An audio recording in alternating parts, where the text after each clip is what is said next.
সুপ্রিয় সহকর্মীবৃন্দ, সবাইকে টার্গেট ইউ এক্সাম ব্যাচের পক্ষ থেকে অভিনন্দন এবং শুভেচ্ছা। আজকে মূলত আমরা আছি ডে টুতে।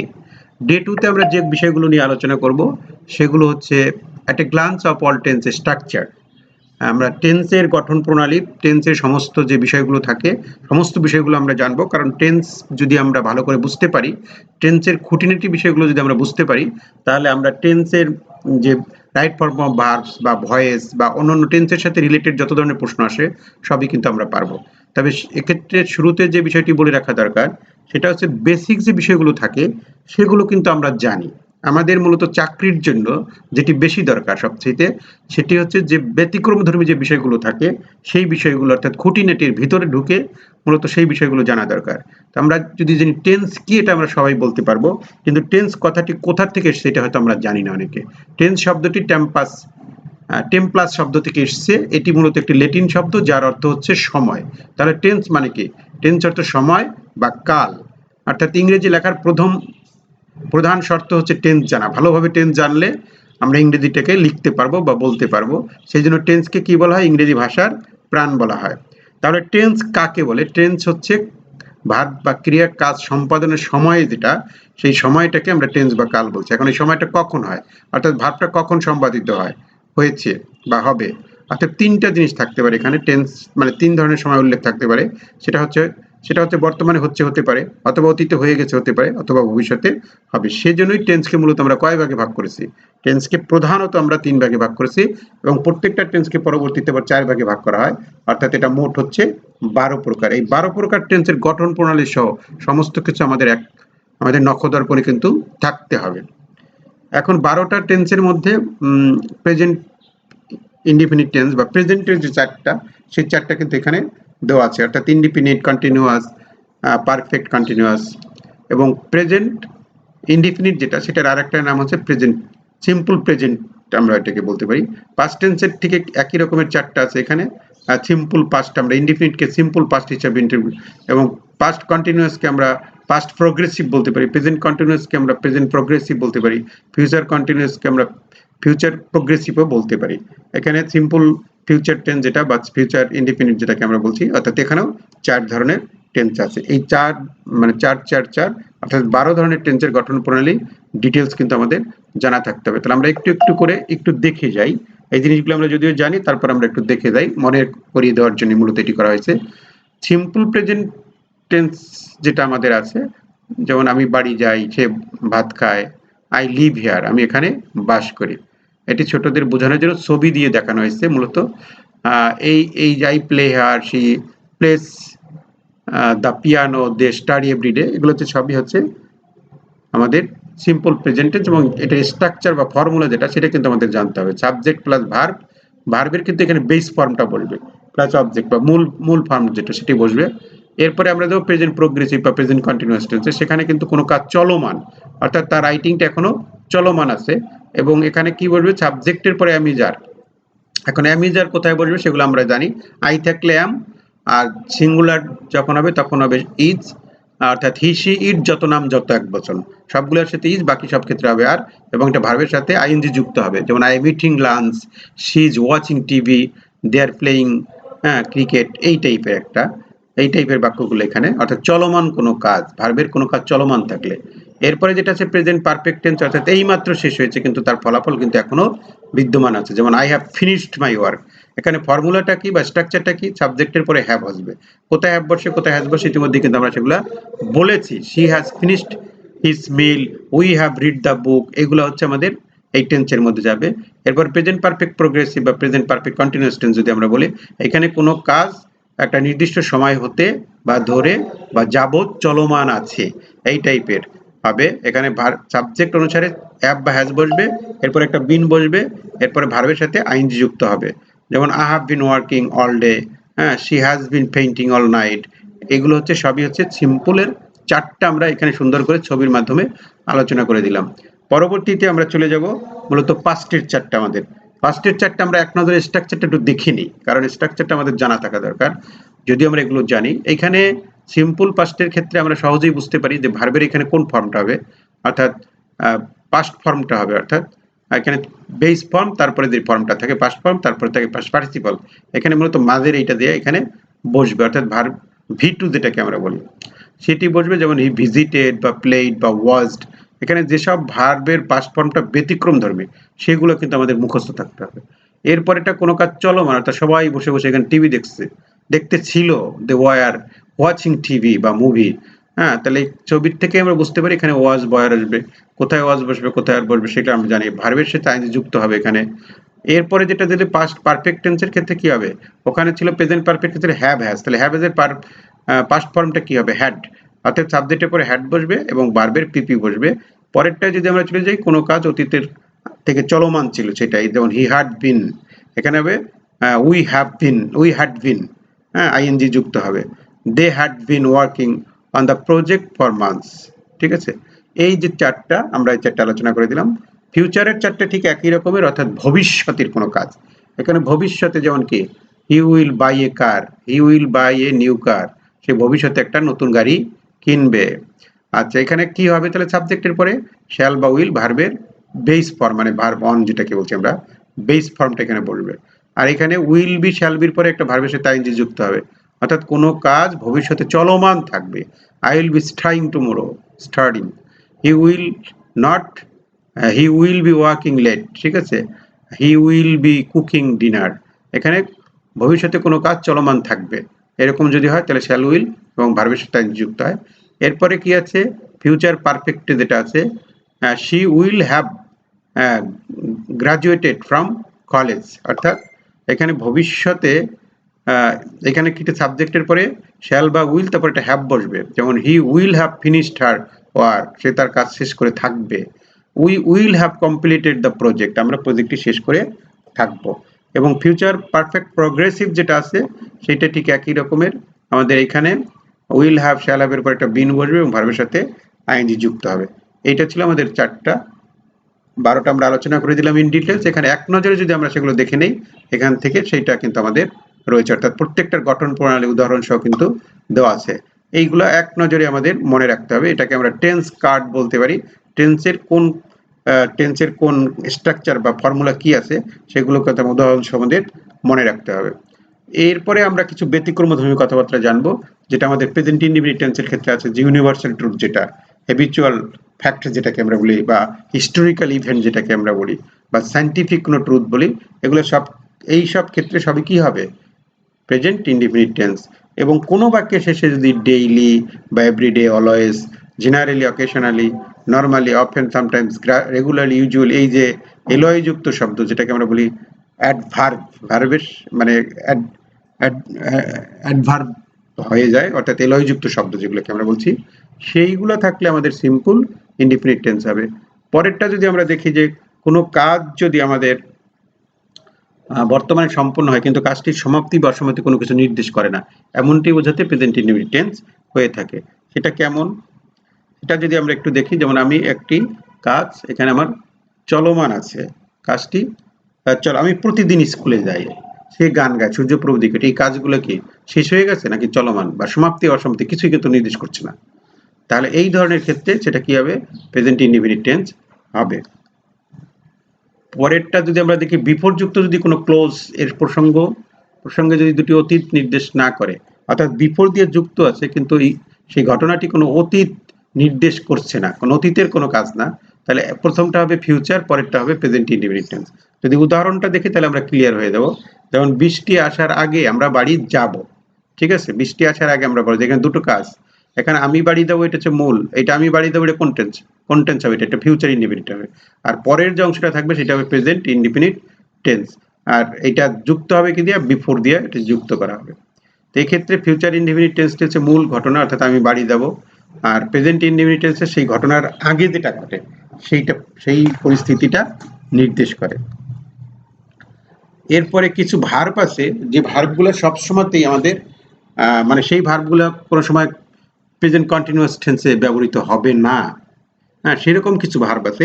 এই ভার্বগুলো কিন্তু আমাদের মনে রাখতে হবে, বা আমাদের সেগুলো আলাদা করে চিহ্নিত করতে হবে। সেটার মধ্যে একটা আছে ভার্ব অফ পারসেপশন।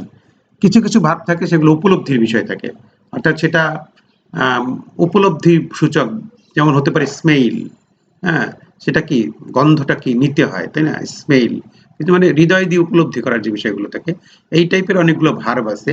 সেই ভার্বগুলো একটা লিস্ট করে চার্ট করে আমরা পড়বো। এরপরে ভার্বের অ্যাপিয়ারিং, ভার্ব অফ অ্যাপিয়ারিং আছে। ইট অ্যাপিয়ার্স টু মি, আমার কাছে এরকম মনে হয়, তাই না? এই যে মনে হয়, এরকম ধরনের কিছু ভার্ব আছে। ভার্ব অফ ইমোশন, কিছু আবেগ অনুভূতি প্রকাশ করার জন্য কিছু ভার্ব ব্যবহার করা হয়, সেরকম আছে। আর ভার্ব অফ থিঙ্কিং, মানে চিন্তা সূচক কিছু ভার্ব আছে, যেরকম থিঙ্কিং, এরকম একটা থিঙ্ক যেটা আর কি, এরকম একটা, এরকম আরো সাথে রিলেটেড আরো কিছু ভার্ব আছে। এই চারটা ক্ষেত্রে আমাদের কখনোই কন্টিনিউয়াস টেন্স হবে না, সবসময় প্রেজেন্ট ইনডিফিনিট টেন্স হবে। এবং সেইগুলোর কিছু ভার্ব এখানে আমরা লিখে দিয়েছি, বা আমি যেটাকে বলবো স্মেল, স্মেলটাকে উপলব্ধি করার বিষয়, তাই না? এটা remember, refuse, recall, need, notice, mean, mind, like, like love, hope, hear, dislike, appear. Appear মানে কি? হ্যাঁ, উপস্থিত হতে পারে। অ্যাপেয়ার, কেয়ার, বিলিভ, বিলিভটা কি বিশ্বাস করা, এটা পারসেপশনের একটা বিষয়, তাই না?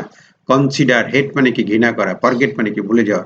এই সবগুলোই এই যে think, trust, seem, it seems to me, এরকম উইশ, ওয়ান্ট, আন্ডারস্ট্যান্ড, আন্ডারস্ট্যান্ডটা কি পারসেপশনের ব্যাপার, বুঝতে পারা, তাই না?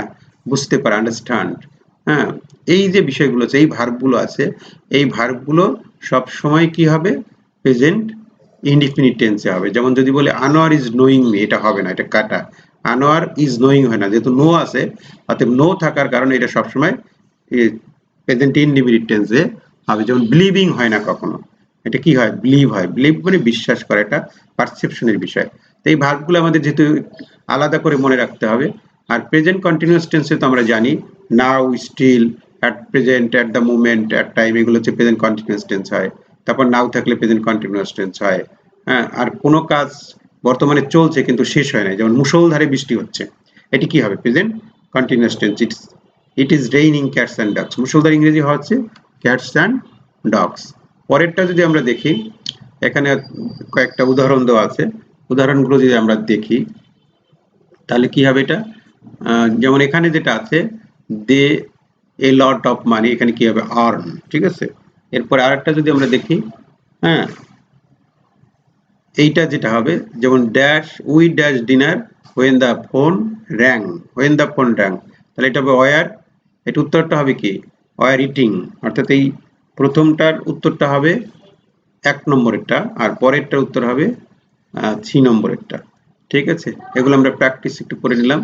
এখন আমরা জানবো যেটা present perfect tense. Present perfect টেন্সের মূল যে বিষয়গুলো সেগুলো তো আমরা জানি, কিন্তু আমাকে জানতে হবে কোনগুলা? আমাদেরকে জানতে হবে যেগুলো মূলত ব্যতিক্রমধর্মী কথাবার্তা। যেমন এখানে যে শব্দগুলো লেখা আছে এইগুলো হচ্ছে আমাদের ব্যতিক্রম। Already, ever, just, just now, never, lately, recently, yet, এই সবগুলা কিন্তু এই কথাগুলো কোনো বাক্যের মধ্যে থাকলে সেটি অবশ্যই প্রেজেন্ট পারফেক্ট টেন্স হবে। হ্যাঁ, এই কথাগুলোই কিন্তু এখানে বলছে। রিসেন্টলি হতে পারে, এখানে রিসেন্টলি আছে, এগুলো এই রিসেন্টলি, জাস্ট, অলরেডি, নাও, এই সাবজেক্টটা সিঙ্গুলার হয়, ভার্বের সব সাথে সবসময় কি হবে? এখানে হ্যাজ ধরতে হবে। আচ্ছা, এরপরে সিন্স আর ফরের ব্যাপার আছে। সিন্স হয় কখন? একটা নির্দিষ্ট সময়, মানে একটা হচ্ছে পয়েন্ট অফ টাইম যেটাকে বলি। হ্যাঁ, পয়েন্ট অফ টাইম মানে কি? ঠিক সকাল থেকে বৃষ্টি পড়ছিল, একটা উল্লেখ করে দিয়েছে। আবার গতকাল থেকে বৃষ্টি হচ্ছে, তাহলে it has been raining since, এখানে কিন্তু সিন্স হয়েছে। আর একটা ক্ষেত্রে হইতে, থেকে, চেয়ে, হইতে, হতে, থেকে, এইগুলো থাকলে কি হয়? সিন্স, অর্থাৎ একটা নির্দিষ্ট সময়। আর যদি ফর কখন হবে? একটা ব্যাপক সময় বোঝাবে না? যেমন ব্যাপক সময়ের ব্যাপকতা, অর্থাৎ ২ বছর, ৩ বছর, ২ ঘন্টা, ৫ ঘন্টা, ৭ দিন, ৯ দিন, এরকম ব্যাপক সময় বোঝায়। অর্থাৎ এটা হচ্ছে পিরিয়ড অফ টাইম, অর্থাৎ একটা পিরিয়ড, পিরিয়ড মানে একটা নির্দিষ্ট সময়, ২ ঘন্টা, ৩ ঘন্টা, ৪ ঘন্টা, ৬ মাস, ৯ মাস, এটাকে পিরিয়ড অফ টাইম আমরা বলতে পারি। তাহলে একটু এটা ব্যাপকতা, একটু দীর্ঘ সময়। এখানে সুনির্দিষ্ট করে উল্লেখ নাই, কিন্তু এখানে কিন্তু নির্দিষ্ট করে দিয়েছে সকাল থেকে, তাই না? এই যে ভর এবং সিন্সের যে বিষয়টা, এটি কিন্তু আমাদের ভালো করে শিখতে হবে। এরপরে যেটা আছে, বাংলা বাক্যে ক্রিয়ার শেষে আছি আছে এগুলো থাকলেও অনেক সময় দেখা যাবে অতীতকালের নির্দিষ্ট বিষয় উল্লেখ করা থাকলে। যেমন এখানে আছে সে গতকাল এসেছে, এখানে এসেছে বাংলা বাক্যে আমরা জানি কি এইগুলো থাকলে মানে প্রেজেন্ট পারফেক্ট টেন্স হয়। কিন্তু যেহেতু গতকালের কথা উল্লেখ করছে, yesterday, last year, last month, এই যে কথাগুলো যদি থাকে তাহলে সেক্ষেত্রে এটাকে আমাদেরকে অর্থাৎ অতীতকাল ধরতে হবে, তো পাস্ট টেন্স করতে হবে এটাকে। পরেরটা দেখি, একই রকমের নি, নাই, এটা থাকলে আমরা অনেক সময় একটা জটিলতায় পড়ে যাই। যেমন আমি ভাত খাইনি, এটা মানে কি ধরবো এখন আমি? ভাত খাইনি, এটা কোনটা ধরবো? এটা আমরা প্রেজেন্ট পারফেক্ট ধরেও করতে পারি, আবার এটা আমরা সিম্পল পাস্ট ধরেও করতে পারি। দুটোই হতে পারে এখানে, দুটো টেন্সই হতে পারে এখানে। প্রেজেন্ট পারফেক্ট হতে পারে, আবার পাস্ট ইনডিফিনিটও হতে পারে। He has not come, he did not কামও বলতে পারি আমরা এটাকে। পরেরটা যদি আমরা দেখি, এখানে যেটা আছে অতীতকালের ঘটনা চলছে, এরূপ বোঝালে প্রেজেন্ট পারফেক্ট টেন্স। যেমন অতীত থেকে ঘটনা চলে আসছে, এরকম একটা বিষয়। সে সবসময় পরীক্ষায় প্রথম হয়েছে, শুরুর থেকেই সে সবসময় প্রথম হয়ে আসছে। আমি তাকে 5 বছর ধরে চিনি, অনেক আগের থেকেই চিনি। তাহলে এইখানে আমাদের হবে কি প্রেজেন্ট পারফেক্ট কন্টিনিউয়াস, অর্থাৎ he has always come first in the class. I have known him for 5 years. আচ্ছা, পরেরটা যদি আমরা যাই, 4 নম্বরে যে নিয়মটা আছে আমাদের, আমরা বলছি just now, already, ever, never, এগুলো যদি থাকে present continue, present perfect tense হবে। হ্যাঁ, he has just come here, he has never gone to Mumbai, এরকম একটা বিষয়। এরপরে আরেকটা আছে, অনেক ক্ষেত্রে বাংলায় প্রেজেন্ট পারফেক্ট টেন্স বোঝালে ইংরেজিতে কিন্তু প্রেজেন্ট ইনডিফিনিট টেন্স হয়। এখানে বলছে সূর্য উঠছে, সূর্য উঠছে, এখানে ছ আছে বা এখানে গেছে, এখানে কিন্তু এটা ইয়াটা হবে কি, the sun is up, the sun is up, those days are gone, ওই সব দিন চলে গেছে, অর্থাৎ এখানে প্রেজেন্ট ইনডিফিনিট টেন্স হয়েছে। কিন্তু অতীতের দুটি কাজ একই সাথে চলছিল, এরকম বুঝালে এরকম হবে, তিনি যখন ঘুমাচ্ছিলেন তখন আমি বই পড়ছিলাম। তাহলে দুইটি অতীতের কাজ একটার সাথে আরেকটা চলমান সম্পন্ন হচ্ছিল। I was reading a book when he was sleeping, তাহলে পরের অংশটা কি, হোয়েন এর পরের অংশটা কন্টিনিউয়াস টেন্স, আর তাহলে প্রথম অংশটা কি হবে, কন্টিনিউয়াস টেন্স হবে। অতীতকালের দুইটি ঘটনা, পাস্ট কন্টিনিউয়াস যেটাকে আমরা বলছি। অতীতকালে একটি ঘটনা চলাকালীন সময় আরেকটা যদি সম্পাদিত হয়, সেক্ষেত্রে পাস্ট কন্টিনিউয়াস টেন্স হয়, আর অন্যটা হবে পাস্ট ইনডিফিনিট টেন্স। যেমন সে যে সময় আমার কাছে এসেছিল আমি তখন উপন্যাস পড়ছিলাম, তাহলে আমি উপন্যাস পড়ছিলাম। I was reading a Nobel, যখন সে আসছিল, when he came to me. এখন উপন্যাসটা পড়াটা এটা হবে কন্টিনিউয়াস টেন্স, আর সে আসাটা হবে দুটি অতীত, কিন্তু এটা হবে পাস্ট ইনডিফিনিট টেন্সে হবে, অর্থাৎ হোয়েন এর পরে পাস্ট ইনডিফিনিট টেন্স, বাকি অংশটাকে কন্টিনিউয়াস টেন্স করতে হবে। ঠিক এরকম আমাদের দুটো বিষয় থাকে, একটা হলো বিফোর আর আফটার। হ্যাঁ, বিফোর এবং আফটার। বিফোর থাকলে হ্যাডটা বসবে আগে, আর আফটারের পরে সবসময় যে হ্যাড বসে, ঠিক আছে। দুটি ঘটনা যদি দ্যাট দ্বারা যুক্ত হয়, তাহলে এই পাশে পাস্ট টেন্স থাকলে ওই পাশেও পাস্ট টেন্স তো হবেই, কারণ পাস্ট কন্টিনিউয়াস মানে পাস্ট পারফেক্ট টেন্স হয় পরবর্তী ঘটনার ক্ষেত্রে দ্যাট দিয়ে যুক্ত থাকলে। এরকম হতে পারে, বা পাস্ট টেন্স হবে আর কি, মূল কথা হচ্ছে এটা। যেতে না যেতে, আসতে না আসতে, খাইতে না খেতে, এরকম থাকলে কি হয়, নো সুনার। নো সুনারের পরে কি বসে, নো সুনারের পরে সবসময় হ্যাড বসে, এবং নো সুনারের পরে হ্যাড বসলে পরের যে একটা ইয়ে থাকবে সেটা কি, দেন করতে হবে, THN, then. No sooner had the teacher entered the classroom, শিক্ষক ক্লাসে ঢুকতে না ঢুকতেই দ্য স্টুডেন্ট স্টুড আপ, অর্থাৎ ছাত্ররা উঠে দাঁড়ালো। পরবর্তীতে যেটা আছে, যে অতীতের দুটি ঘটনার মধ্যে যেটি আগে ঘটে সেটা হবে পাস্ট পারফেক্ট টেন্স, আর পরেরটা হবে পাস্ট ইনডিফিনিট টেন্স।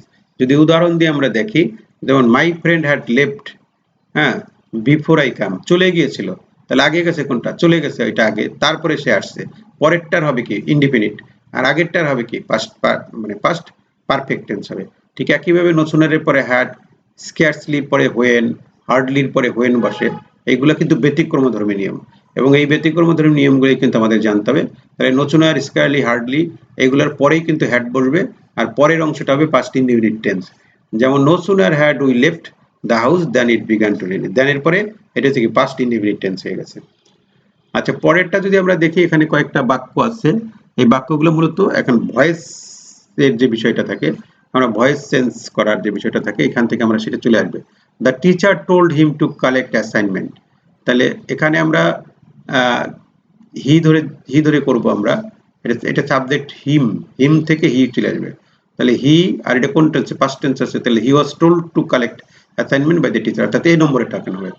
এখানে আছে I am observing the animals, তাহলে দ্য অ্যানিমালস, হ্যাঁ, দ্য অ্যানিমালস এর পর আর হবে, আর এখানে কন্টিনিউয়াস টেন্সে আছে, তাহলে বিং হবে এটা অতিরিক্ত, আর অবজার্ভের থেকে অবজার্ভড, হ্যাঁ, বাই মি এখানে দিলেও হবে, না দিলে উল্লেখ করা হয়নি। তো এইগুলো হচ্ছে ভয়েস, তাই না। তাহলে আমাদের এখনকার আলোচনার বিষয় হচ্ছে ভয়েস। তাহলে ভয়েস কি যদি আমরা বলি, ভয়েস হচ্ছে ক্রিয়ার প্রকাশভঙ্গি, যার মাধ্যমে বোঝা যায় কোনো বাক্যে সাবজেক্টটি কাজ করছে, করবে, নাকি সাবজেক্টটি দ্বারা করানো হচ্ছে, এরকম একটা বিষয়কে আমরা বলছি ভয়েস বা বাচ্য, অর্থাৎ সে কি সরাসরি করছে, অ্যাক্টিভলি করছে, নাকি সে প্যাসিভলি করছে। অর্থাৎ অ্যাক্টিভ ভয়েস এবং প্যাসিভ ভয়েস, এখানে দুটো ধরনের ভয়েস আছে, সেগুলো আমরা জানি। হ্যাঁ, এখন আমাদের মূলত একটা ভয়েস পরিবর্তন করার একটা প্রশ্ন আমাদের একটা থাকে সবসময় আমাদের চাকরি পরীক্ষার ক্ষেত্রে, একটা ভয়েসের একটা থাকবেই থাকবে, ঠিক আছে। তাহলে সেই ভয়েস পরিবর্তন করার যে নর্মাল যে বিষয়গুলো থাকে সেগুলো দিয়ে তো আর চাকরির পরীক্ষা আসবে না। চাকরির পরীক্ষা আসবে কি একটু ব্যতিক্রমধর্মী যেগুলা, সেইগুলা। তাহলে সেইগুলোই মূলত আমরা আলোচনা করব। এখন ভয়েস যখন আমরা পরিবর্তন করি, এখানে কিন্তু ৩ ধরনের পরিবর্তন হয়। একটা হলো সাবজেক্টের পরিবর্তন হয়, সাবজেক্ট অবজেক্টের পরিবর্তন হয়। পরে সেই অনুসারে মানে কি হয়, টেন্স, সাবজেক্টের টেন্স অনুসারে ভার্বগুলোর পরিবর্তন হয়ে যায়। হ্যাঁ, এই বিষয়গুলো কমন বিষয়। আমরা কিছু ব্যতিক্রম বিষয় নিয়ে আলোচনা করব। ব্যতিক্রম বিষয়ের প্রথম একটা যেটা আছে আমাদের, যে এখানে কিছু ভার্ব এখানে দেওয়া আছে, এই ভার্বগুলোকে মূলত আমরা বলি মডাল। হ্যাঁ, মডাল ভার্ব বলি। মডাল ভার্ব গুলো আমাদের এখানে আলোচনা আসছে। মডাল ভার্ব কি? মডাল ভার্ব হচ্ছে can, could, shall, should, will, would, may, might, must, ought to, going to, dare to, এইগুলোকে হচ্ছে মডাল ভার্ব। এই মডাল ভার্বের যখন ভয়েস চেঞ্জ আমরা করি তখন কিন্তু আমাদের অর্থাৎ মডাল ভার্ব পরিবর্তন হবে না। মডাল ভার্বের পরে এই যে মে, মাইট, মাস্ট, এই যে বিষয়গুলো থাকে, যেমন উদাহরণটা দিয়ে দেখি যে মাস্ট আছে, এই মাস্টার কোনো পরিবর্তন হবে না। অর্থাৎ মডাল ভার্বের পরে একটা অতিরিক্ত একটা বি বসাইতে হবে আমাকে। যেমন আছে দি পয়েম, তাহলে দি পয়েমটা এখানে চলে আসবে, এরপর ওইটা রয়েই যাবে, মডাল ভার্বটা রয়েই যাবে, তারপর একটা বি বসাইতে হবে, তারপরে মূল ভার্বের পিপি বলবে, পরে এখানে সাবজেক্টটা দিয়ে এখানে অবজেক্টে বলবে, বাই প্রিপোজিশনের পরে দিয়ে বলবে। এইটা হচ্ছে মডাল ভার্বের ক্ষেত্রে। আরেকটা হতে পারে আমাদের ইম্পারেটিভ সেন্টেন্সের ক্ষেত্রে, অর্থাৎ বিভিন্ন সেন্টেন্সের যে ভয়েস করতে হয়। ইম্পারেটিভ সেন্টেন্স কি? মূল ভার্ব দিয়ে আরম্ভ এখানে, যেমন do the some, help the boy, write a letter, এখানে রাইট দ্য আর্টিকেল। হ্যাঁ, এইরকম একটা বিষয়। তাহলে মূল ভার্ব, এখানে সাবজেক্ট একটা আছে কিন্তু সেটা কিন্তু উজ্জ থাকে, মানে লেখা থাকে না। তাহলে এই ক্ষেত্রে মেইন ভার্ব দিয়ে আরম্ভ হলে তো আমাদের প্রথমে এটা কি লাগাইতে হয়? ইম্পারেটিভ সেন্টেন্সের ক্ষেত্রে লেট লাগাইতে হয়। হ্যাঁ, লেটের পরে কি বসাইতে হয়? ওইখানে যে সাবজেক্টটা ছিল সেটা বলবে, তারপর একটা বি বসে এবং পরে ভার্বের পিপি বসে। এটা হচ্ছে মেইন ভার্ব দিয়ে যখন কোনো ইম্পারেটিভ সেন্টেন্স শুরু হয়। আবার হতে পারে ডু নট দিয়ে শুরু হয়। হ্যাঁ, যেমন do not help the poor, এরকম হতে পারে। ডু নট দিয়ে যদি শুরু হয়, মানে নেভার দিয়ে আবার কখনো শুরু হয়, ডু নট দিয়ে নেগেটিভ নেভার দিয়ে যদি শুরু হয়, তখন সেইখানের নিয়মটা হলো ডু নট থাকলে লেট নট বসাইতে হবে আমাদেরকে। তারপরে ওইখানে যে ইয়েটা থাকবে, অবজেক্টটা থাকবে, সেটা সাবজেক্ট আকার আসবে, তারপরে একটা অতিরিক্ত বি লাগাইতে হবে। হ্যাঁ, সবসময় বি লাগাইতে হবে, এরপরে রিটার্ন হয়ে যাবে। যেমন do not prepare the assignment, তাহলে let not the assignment be prepared.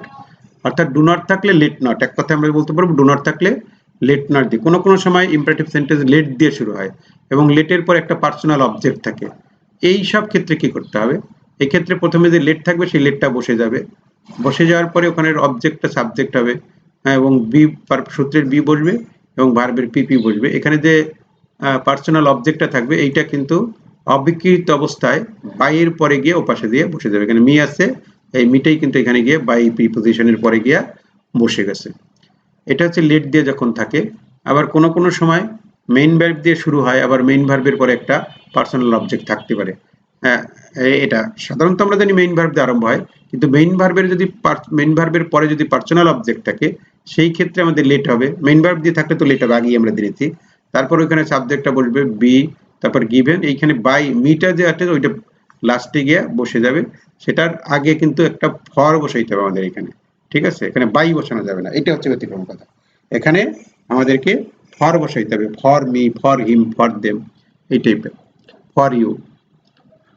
পরেরটা পরে আমরা এখন শিখব মূলত ইন্টারোগেটিভ সেন্টেন্সের যে ভয়েস করে, অর্থাৎ প্রশ্নবোধক বাক্য যেটাকে বলি, প্রশ্ন করা।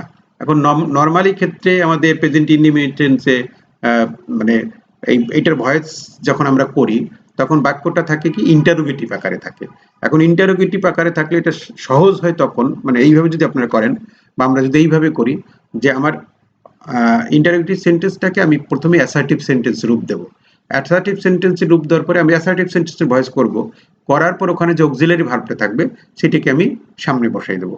তাহলে কিন্তু বাক্যের শেষে আমি প্রশ্নবোধক চিহ্ন দেবো, তাহলে কিন্তু আমার এটা ইজি হয়ে যাবে। অর্থাৎ অ্যাসার্টিভ সেন্টেন্সে পরিণত করতে হবে, তারপরে সেটিকে আমাদের করতে হবে সাবজেক্ট অবজেক্ট নিয়ম অনুসারে যেভাবে হয় সেইভাবে আমাদের করতে হবে। বাক্যের শেষে কিন্তু প্রশ্নবোধক চিহ্ন অবশ্যই দিতে হবে। এবং আমরা যদি এখানে একটা উদাহরণ দেখি, যেমন have you written the article, এখানে এটা আছে, তাহলে এটা আছে টেন্সের ক্ষেত্রে আছে, তাহলে এটাকে প্রথমে কি করছে, অ্যাসার্টিভ সেন্টেন্সে নিয়ে নিলাম আমরা, you have written the article. তারপরে এটাকে আমরা এখন ভয়েস চেঞ্জ করব, তাহলে দি আর্টিকেল আগে আসলো, হ্যাঁ, তারপরে হ্যাভ হ্যাজ থাকলে একটা বিন বসলো, ভার্বের পিপি বসলো, বাই প্রিপোজিশন বসলো। এখন এটা কিন্তু আমার প্যাসিভ ভয়েস, মানে এটাকে অ্যাসার্টিভ সেন্টেন্স থেকে প্যাসিভ ভয়েস হয়ে গেছে আমার।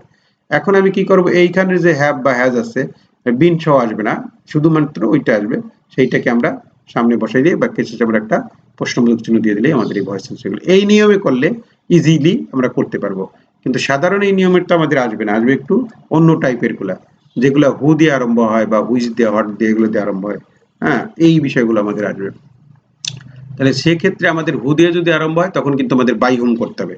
যেমন who is writing the poem, এখানে এটা আছে, তাহলে বাই হুম আসবে, হু থাকলে বাই হুম, এরপর দি পোয়েম আসলো, এখন বাই হুম এর পর কি বসবে, ইজ বসবে, তাই না, একটা অক্সিলারি ভার্ব বসাইতে হবে, এবং অ্যাকর্ডিং টু এখানে মানে সাবজেক্ট অর্থাৎ টেন্স এবং পার্সন অনুসারে এটা বসাইতে হবে, একটা অক্সিলারি ভার্ব এখানে বসছে, এরপরে সাবজেক্ট আসবে, অবজেক্টটা সাবজেক্টে আসবে, তারপরে যেহেতু এটা কন্টিনিউয়াস টেন্স সেই জন্য অতিরিক্ত একটা বিং বসাইতে হবে, এরপর ভার্বের পিপি, এখানে শুধু বি না, মানে অনেক সময় বি হতে পারে, অনেক সময় বিং হতে পারে, অনেক সময় বিনও হতে পারে, এটা টেন্স অনুসারে কিন্তু এটা হবে।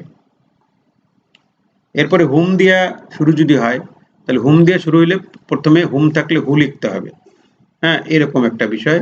তারপরে টেন্স বা পার্সন অনুসারে আমাদের এখানে ডিড আছে, ডিড থাকার কারণে এখানে ওয়াজ হয়েছে, আচ্ছা রিকমান্ডেড এখানে চলে আসলো, আর বাই প্রিপোজিশন দিয়ে ওপাশে ইটা চলে গেল, ঠিক আছে। এর পরেরটা যদি আমরা দেখি, হোয়াট দিয়ে যখন শুরু হবে, হট দিয়ে কিছু শুরু হতে পারে, যেমন হট একটা ইন্টারোগেটিভ সেন্টেন্স হট দিয়ে শুরু হয়, ঠিক একই রকমের হট থাকলে হটই হবে, এখানে কোনো পরিবর্তন নাই। আর বাকিটুকু আমাদের টেন্স অনুসারে হবে। ইজ হি ডুইং, এখানে যদি কন্টিনিউয়াস টেন্স আছে, তাহলে কন্টিনিউয়াস এই যে আইএনজি থাকার কারণে একটা বিং বসাইতে হবে অতিরিক্ত, আর ডুর থেকে ডান চলে আসলো, তারপর বাই হি থাকলে ওই পাশে কি হিম হয়ে যাবে, ও পাশে যদি তার হি হবে অবজেক্টিভ রূপ হয়ে যাবে, তার হি থাকলে হিম, মি থাকলে মি বসবে, কিন্তু ওখানে আর আই হবে না, অর্থাৎ অবজেক্টিভ রূপটা বলবে এখানে। এরপরে যেটা আছে, অনেক সময় ডাবল অবজেক্টিভ থাকে, ডাবল অবজেক্টিভ বলতে দুইটা অবজেক্টিভ থাকে, যেমন এখানে একটা আছে হার, একটা আছে এড্রেস, তাহলে আমরা হার ধরেও করতে পারি, এড্রেস ধরেও করতে পারি। তাহলে she was given address by me, এটা হার ধরে করছে, হার থেকে শি হয়েছে, আর এটা পাস্ট টেন্স এখানে ওয়াজ হয়েছে, গিভ থেকে গিভেন হয়েছে, তারপর এড্রেসটা রয়ে গেছে। আবার এড্রেস ধরে যদি করি, তাহলে address is given her by me, এটাই হবে। এরপরে যেটা আছে ইন্ট্রানজিটিভ ভার্ব, ইন্ট্রানজিটিভ ভার্ব বলতে কি বলে, অকর্মক ক্রিয়া। ইন্ট্রানজিটিভ ভার্ব কোন যে কর্ম নয়, তার কি ভয়েস হবে, তার তো ভয়েস হবে না, কিন্তু ইন্ট্রানজিটিভ ভার্বের সাথে যদি কোনো প্রিপোজিশন যুক্ত থাকে তখন সেটা একটা গ্রুপ ভার্ব হিসেবে কাজ করে, তখন কিন্তু তার আবার ভয়েস চেঞ্জ করা যায়। যেমন এই উদাহরণটা দিয়ে যদি আমরা দেখি, দি বয় টুক কেয়ার অফ, হ্যাঁ, টেক কেয়ার অফ বা টুক কেয়ার অফ দ্য প্যারটস, হ্যাঁ, অর্থাৎ এই প্যারটসের যত্ন নেয়, এখানে টুকটা হচ্ছে মূল ভার্ব, হ্যাঁ, আর এখানে এই কেয়ার অফ থাকার কারণে এই পুরোটা একটা গ্রুপ ভার্ব হিসেবে কাজ করছে, এখন এটার ভয়েস চেঞ্জ করা যাবে, অর্থাৎ অবজেক্ট এটার আছে। তাহলে সেই অবজেক্টটা কি, সেই অবজেক্টটা হচ্ছে, হ্যাঁ, এটা এই কারণেই করা গেছে, এই যে এখানে একটা গ্রুপ ভার্ব তৈরি হয়েছে, কারণ কেয়ারটা আমরা কোথায় নিব, হ্যাঁ না, তাহলে দি বয় আর এখানে দি প্যারট, তাহলে দি প্যারট চলে আসলো, এখানে টুক আছে, পাস্ট টেন্সে নয়ের হবে, আর টুক থাকলে টেকেন, টেকেন কেয়ার অফ, একসাথে এটা টেকেন কেয়ার অফ, হ্যাঁ, এটা হচ্ছে গ্রুপ ভার্ব হয়ে গেছে, taken care of by the boy, by তারপর দি বয়টা ওই পেজে চলে যাবে, তাহলে the parrots were taken care of by the boy, এরকম হয়। এরপরে রিফ্লেক্সিভ ইয়ে থাকে, অবজেক্ট আছে, যেমন I, myself, herself, himself, themselves, yourselves, এই এরকম অনেকগুলো থাকে। এক্ষেত্রে সহজ নিয়মটা হলো, আমাদের এই যে উদাহরণ দেওয়া আছে, হি মকড হিমসেলফ, সে নিজে নিজেকে উপহাস করে, হ্যাঁ, নিজে নিজেকে উপহাস করে, তাহলে এইখানে নিয়মটা হলো, এটা পাস্ট টেন্সে আছে, এখানে এটা এখানে অবিকৃত ভাবে এটা বসে যাবে, আর এই পেশে যেটা আছে সেটা বসে যাবে, মূলত পাস্ট টেন্স থাকার কারণে ওয়াজ হবে, আর এটা ভার্বের পিপি এবং একটা বাই বসাইতে হবে, যে বাই বসাই দেবে, বাই বসার পরে রিফ্লেক্সিভ অবজেক্ট যেটা হ্যাঁ সেইটা বসাইতে হবে। রিফ্লেক্সিভ অবজেক্ট হলো ওই হির, রিফ্লেক্সিভ অবজেক্ট হলো হিমসেলফ, আই থাকলে মাই সেলফ, দে থাকলে দেম সেলফ, ইউ থাকলে ইউর সেলফ, হ্যাঁ ইউ থাকলে ইউর সেলফ, শি থাকলে হার সেলফ। এই এই কথাগুলো এই যে রিফ্লেক্সিভ অবজেক্ট যেটা সেটা কিন্তু পরবর্তীতে বসে যাবে। এরপরে আরেকটা আছে, সেটা হচ্ছে অন শুড, অন দিয়ে যখন আরম্ভ হয়, যেমন one should do one's duty, এরকম আছে না? তাহলে এখানে one should perform one's prayer, এটা আছে। তাহলে এখানে অন শুড দিয়ে আরম্ভ হয়েছে, অন শুড দিয়ে আরম্ভ হইলে ওখানে যে এই অবজেক্ট হবে সাবজেক্ট, তারপরে শুড বি হবে, যে শুড বি বসে গেছে, এখানে শুডটা তো আছেই, অতিরিক্ত কি বসাইছে, একটা বি বসাইছে, ভার্বের পিপি পারফর্ম। হ্যাঁ, আর বাই কিছু হবে না ওপাশে, ওইটা হচ্ছে মানে ভার্বের পিপি দিয়ে এটা শেষ হয়ে যাবে। এই হচ্ছে স্ট্রাকচারটা, ঠিক আছে? তো এই ছিল মূলত আজকের প্রেজেন্টেশন। এই প্রেজেন্টেশন থেকে আমরা মোটামুটি ভয়েস এবং টেন্সের কিছু বিষয় নিয়ে আমরা আলোচনা করে দিলাম, বাকিগুলো আপনাদেরকে স্টাডি করতে হবে। এ পর্যায়ে আমরা আমাদের কুইজ পর্বে চলে যাব, ঠিক আছে? Thank you for watching the tutorial.